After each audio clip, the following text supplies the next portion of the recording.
కుమ్మెత్తని అందుకే అల్కల్ రాజా బాధపడి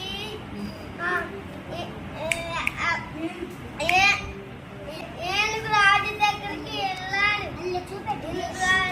ఏనుగు రాజు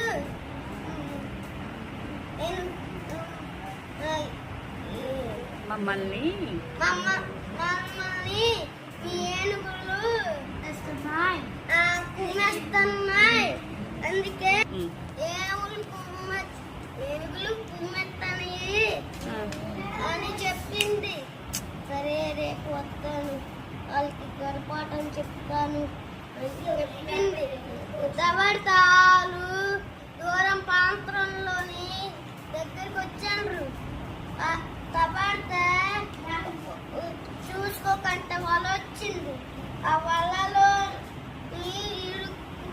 కొండ్రు ఎలకరాజు చూసి సైనికులారా ఆ ఏనుగులకి కాపాడండి, అలాగే ఎలకలు వెళ్ళి కొరికని తర్వాత ఆ ఏనుగులు తప్పించుకొని థ్యాంక్ యూ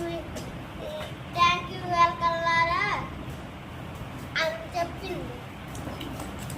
ఎలకలు ఇద్దరు ఫ్రెండ్స్ అయిపోయింది అంతే.